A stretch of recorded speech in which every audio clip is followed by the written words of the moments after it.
அவருக்கு ரொம்ப வேதனை ஆயிடுச்சான்.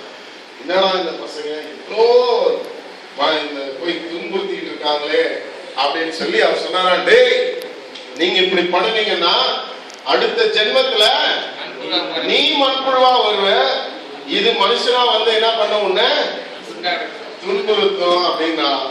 அதுல ஒரு பையன் சொன்னானா, தாத்தா உனக்கு விஷயமே தெரியாது, போன ஜென்மத்திலேயே நாங்க மண்புழுவா பிறந்தோம், இது எங்களை வந்து துன்பப்படுத்துச்சு. பாருங்க, கவனிங்க கவனிங்க. இதெல்லாம் வந்து நம்பிக்கைகள் வித்தியாசமா இருக்கலாம். ஆனா வேதம் சொல்லுகிறது மரணம் ஒரே முறைதான். மனுஷன் இந்த பூமியில மீண்டுமாய் பிறக்க போவது கிடையாது.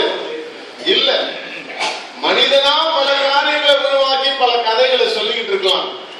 ஆனால் வேதம் தெளிவாய் சொல்லுகிறது இந்த பூமியில நாம் வாழப் போவது ஒரே ஒரு முறைதான். அதன் பிறகு நம்ம ஆண்டவர் மடியில சாய வேண்டும். பாருங்க, இந்த பூமியில பட்ட பாடுகள் வேதனைகள் எல்லாம் மறைந்து போகும். ஹல்லேலூயா. மகிமையான ஒரு வாழ்வு நமக்கு காத்திருக்கிறது. சந்தோஷமான ஆச்சரியமான ஒரு வாழ்வு நமக்கு காத்திருக்கிறது. ஆண்டவராகிய இயேசு கிறிஸ்து நம்ம உள்ளத்துல இருக்கும் பொழுது நாம் பரலோகத்திற்கு எடுத்துக் கொள்ளப்படுகிறோம். இன்றைக்கு மிக முக்கியமானதுதான், மனிதன் எதை செய்தாலும் சரி, எதை சுதந்திரித்தாலும் சரி, எவ்வளோ பெரிய ஆளானாலும் சரி, வேதம் அதைதான் சொல்லுகிறது. உலகம் முழுவதையும் ஒருவன் ஆதாயப்படுத்தினாலும் தன் ஆத்மாவை நஷ்டப்படுத்தினால் அப்படின்னா என்ன அர்த்தம்? ஆமா, தன் ஆத்மாவை நரகத்தில் அவன் இழந்து நஷ்டப்படுவான் என்று சொன்னால் அதனால் லாபம் என்ன? பெரிய பெரிய தொழிலதிபர்களை பார்க்கிறோம், பெரிய பெரிய நடிகைகள் பல துறைகளில் பெரிய ஆட்கள் இருக்கிறாங்க.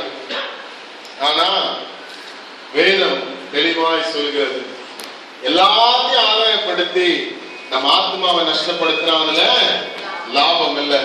ஆகவே இந்த உலகத்துல முக்கியமான ஒரு காரியம் ஒன்றே ஒன்றுதான், நம்முடைய ஆத்மா.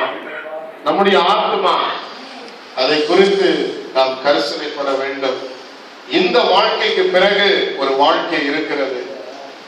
நம்ம அந்த வாழ்க்கையில நரகத்துக்கு போவோம்னு சொன்னா அது இன்னும் பரிதாபமான ஒரு வாழ்க்கை. தேவன் நமக்கு மகிமையான ஒரு வாழ்க்கை வைத்திருக்கிறார். பரலோகத்திற்கு நாம் செல்லுவது மிக அவசியம். ஆனா அந்த பரலோகத்துக்கு ஒரே வழி யாரு? ஆமா, அதனாலதான் அவர் சொன்னார், நானே வழியும் சத்தியமும்